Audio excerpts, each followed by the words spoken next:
Lucas 10 versículos 38 a 42, e aconteceu que, indo eles de caminho, entrou Jesus numa aldeia, e certa mulher, chamada Marta, o recebeu em sua casa.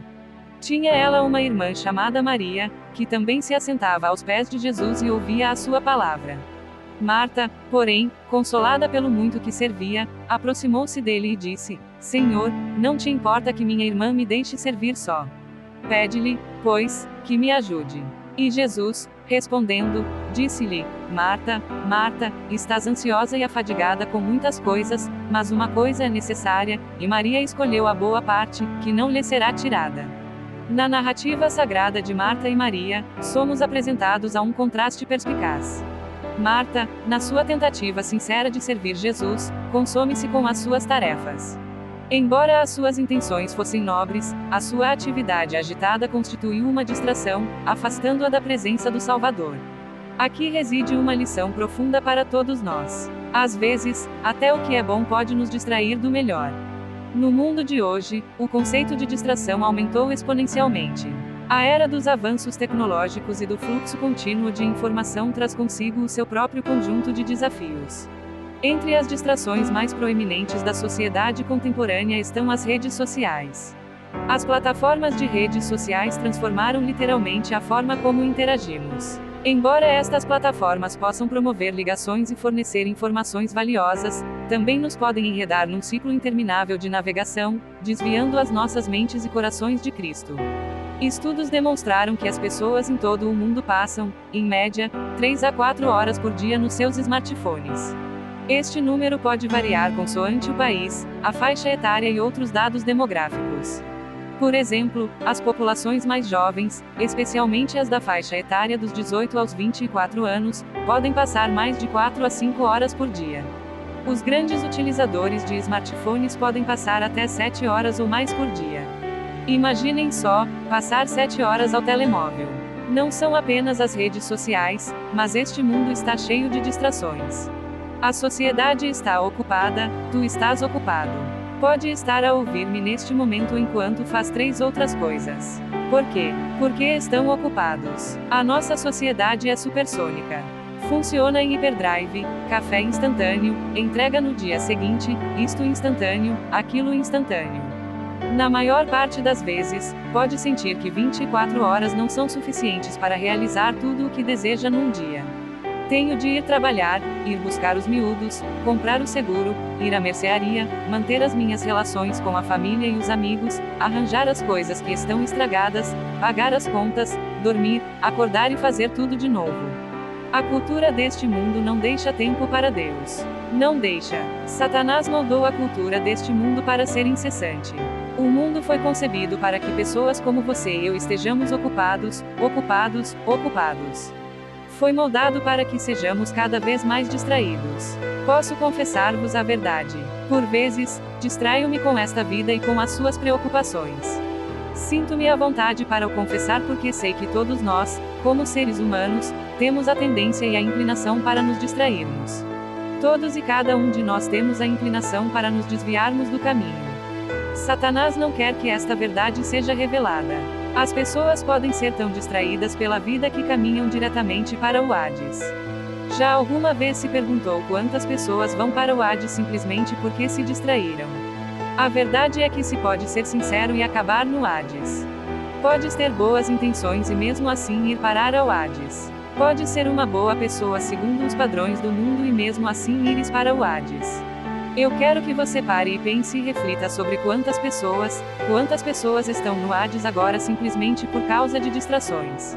Satanás, o enganador, prospera nas sombras da desinformação, das meias-verdades e das distrações. Há uma verdade que ele não quer saber: muitos estão tão imersos nos emaranhados transitórios da vida que, sem querer, marcham diretamente para o Hades. As distrações nem sempre são evidentes ou malévolas na aparência.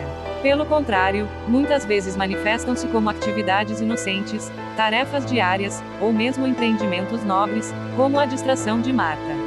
Mas, tal como um nevoeiro que obscurece a estrada, estas distrações podem cegar-nos para a grande viagem espiritual que estamos a fazer, que é conhecer Cristo. Estar aos pés de Cristo.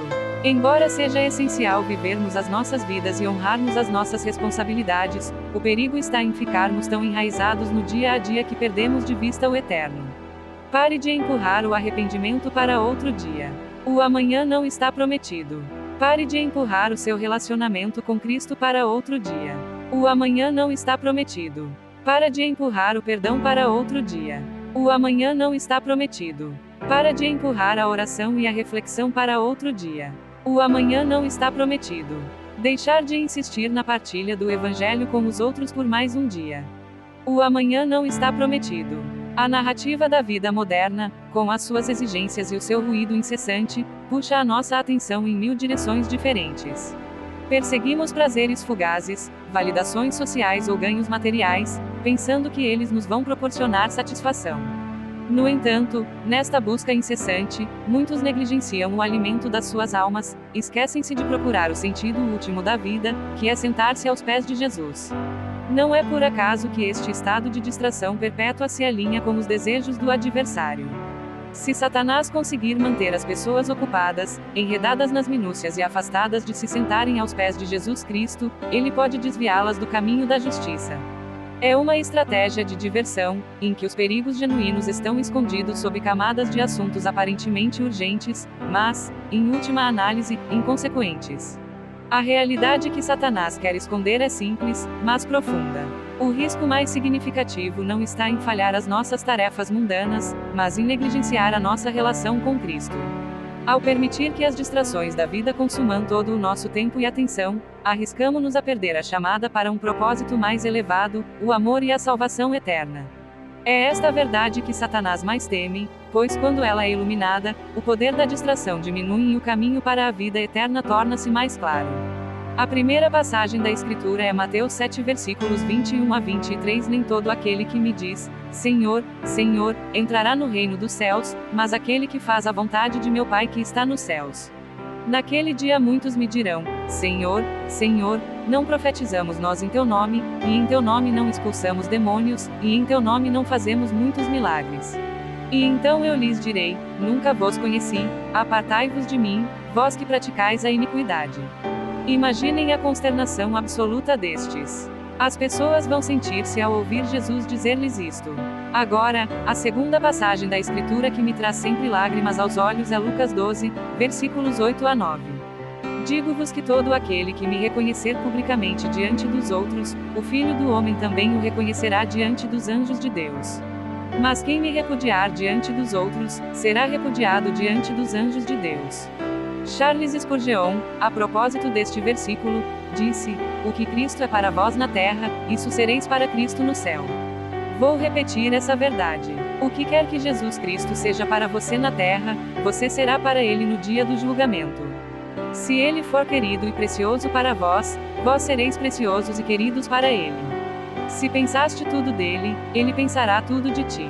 Imagina Jesus Cristo a reconhecer-te perante Deus Pai e todo o céu. As palavras não podem descrever o quão tocado e comovido ficará nesse momento. Dê prioridade a Deus na terra. O que quer que Jesus Cristo seja para si na terra, você será para ele no dia do julgamento. Jesus Cristo está em último lugar na sua lista de prioridades ou está em primeiro? A gravidade das palavras de Charles Spurgeon pesa muito nos nossos corações, pintando um retrato vívido da reciprocidade e do reconhecimento divino. Esta verdade fala de uma relação eterna ancorada no nosso tempo na terra e que se manifesta na eternidade. O que Jesus Cristo for para si na terra, você será para ele no dia do julgamento. Cada ação, cada escolha, cada momento que dedicamos ou negamos Cristo aqui determina a natureza do nosso relacionamento eterno com ele. Nosso vínculo com Jesus neste plano mortal ecoa na eternidade. Se Jesus estiver na vanguarda de nossas vidas, guiando nossas ações e pensamentos, então, no céu, estaremos envoltos em sua graça e favor. Se, pelo contrário, ele for uma reflexão tardia ou uma mera nota de rodapé na nossa vida cotidiana, arriscamo-nos a ser tratados com a mesma indiferença. Imagine-se diante do trono de Deus, onde tudo é revelado. Agora, imagine Jesus, o Salvador do mundo, a dar um passo em frente para o reclamar como seu, cantando-lhe louvores e considerando-o querido perante toda a criação. Tal ato levaria a alma mais forte às lágrimas, e a magnitude desse momento seria inigualável. No entanto, isto não é apenas uma dádiva divina, é um reflexo. É um reflexo do papel que Jesus desempenhou na sua vida durante a sua estadia na Terra. Por isso, a pergunta que implora uma resposta é esta: qual é o lugar de Jesus na lista de prioridades da sua vida? É ele a pedra angular, o alicerce sobre o qual tudo o resto é construído? Ou é um mero acessório, apenas lembrado em momentos de necessidade? Decida agora, pois os ecos das escolhas de hoje ressoarão na eternidade. Dê prioridade a Deus na terra, pois, ao fazê-lo, estará a preparar o seu caminho no céu. Navegando pelos meandros da vida, é muito fácil cair nas táticas manhosas do inimigo, a mais astuta das quais é fazer com que estejamos demasiado ocupados para Deus. É um empurrãozinho suave, um sussurro que sugere que há sempre um amanhã. Mas a verdade é que hoje, agora mesmo, é o momento perfeito para nos sentarmos aos pés de Jesus. Porque Jesus não quer os seus feitos, as suas riquezas ou as suas capacidades. Tudo o que ele procura é você, na sua totalidade. Ele deseja essa relação pura e não adulterada consigo. Quando o clamor da vida se tornar demasiado alto, lembre-se, Jesus quer uma relação comigo.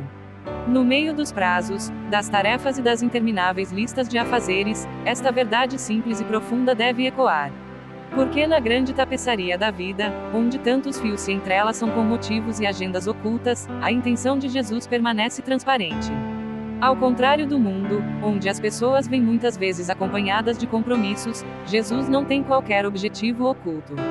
Ele deseja simplesmente, totalmente e incondicionalmente uma relação consigo. Quando os amigos vêm e vão, e as relações mudam como as areias, lembre-se que Jesus quer uma relação duradoura consigo. Ele não muda com as estações do ano nem oscila com as imprevisibilidades da vida.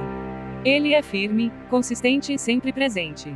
É fácil desvalorizar as ligações espirituais no meio das responsabilidades mundanas. Mas, ao avaliar o seu dia, certifique-se de que há um espaço sagrado dedicado só a ele. Opte por conversar, ficar quieto, ouvir e simplesmente estar com Jesus. Se alguma vez se sentir à deriva, lembre-se que Jesus está a estender a mão, ansiando por essa ligação. Ele quer ter uma relação consigo. Por isso, por mais frenética que pareça a sua agenda, reserve hoje algum tempo para rezar, para estar em comunhão com o divino. Eleve Jesus nas suas prioridades. Porque quando lhe damos prioridade na terra, asseguramos a nossa relação eterna no céu. Não permita que o diabo o torne demasiado ocupado para Deus. Através desse vídeo vemos a suma importância do conhecimento bíblico. Hoje, principalmente com tantas fontes de informações, é necessário ter o conhecimento bíblico elevado, para que assim não sejamos enganados e desvirtuados da fé por grupos sectários, que no papel se autodenominam cristãos, mas que na prática vão na contramão das escrituras sagradas. Por isso o pastor Paulo Júnior escreveu o livro Como Identificar Seitas e Heresias à Luz das Escrituras, volumes 1 e 2, para você não apenas saber, mas também instruir algum próximo ou conhecido que não percebeu que está sendo manipulado por alguma falsa doutrina. O link para acessar o livro estará no nosso comentário fixado. Se alguém negar a divindade de Cristo, herege. Então, para você saber se uma religião, se uma denominação, se qualquer coisa é uma seita, a primeira coisa que ela vai atacar é a divindade de Cristo. O catolicismo, o espiritismo, é de Deus ou não? Vamos para a cristologia do espiritismo. Jesus é um espírito evoluído, heresia. Tirou divindade e humanidade. Acabou, não serve. Testemunho de Jeová, Jesus é uma criatura. Quê? Ele é o primogênito da criação, usa o texto de Colossenses. Ele foi criado, então não pode ser Deus. Heresia, tirou a divindade. Quando Paulo fala que ele é o primogênito da criação, não está dizendo que ele foi o primeiro a ser criado. Ele é o primogênito em herança, é o primeiro da raça humana. Não é que ele foi criado. Heresia. Vamos ver outro. Os Mormons diz que Jesus é o irmão de Lúcifer. Pode procurar. Aí eu vou até pular, né? Não merece comentar. Catolicismo romano. Não, aí você não pode. Porque eles não negam a divindade e a humanidade. Sim, é verdade. Mas eles atribuem que a salvação só a Cristo não é suficiente. Cristo e Maria. Cristo e os santos. Cristo e os homens. Também não sei. É solos Christos. Maria é corredentora com Cristo. porque só o sangue dele não serviu. Maria, coadjutriz e mediadora e medianeira entre Deus e os homens. Então ela ajuda Cristo, também não serve, porque Cristo é suficiente, também heresia. Quando enaltece demais a pessoa, uma das pessoas da Trindade, e rejeita Cristo, heresia. O livro Bom Dia Espírito Santo, quem que é o centro do livro? O Espírito Santo. Heresia. Jesus diz: e o Espírito, quando vier, glorificará a mim e fará vocês ouvirem tudo que tiverem ouvido de mim. O Espírito Santo aponta para Jesus, o Espírito Santo exalta a pessoa de Jesus, o Espírito Santo glorifica Jesus. Então, tudo que é do Espírito aponta para Jesus e não para o próprio Espírito. Heresia, o livro Bom Dia Espírito Santo. Manifestações benínicas, heresias, heréticas. O universo é cristocêntrico, a terra é cristocêntrica, o culto é cristocêntrico, tudo é cristocêntrico, nós somos cristocêntricos. Tá, mas aí você vai falar assim: pastor, mas aí não deu muito para pegar os falsos profetas. Nisto conhecereis o Espírito de Deus. Todo espírito que confessa que Jesus Cristo vem em carne é Deus. Vamos lá.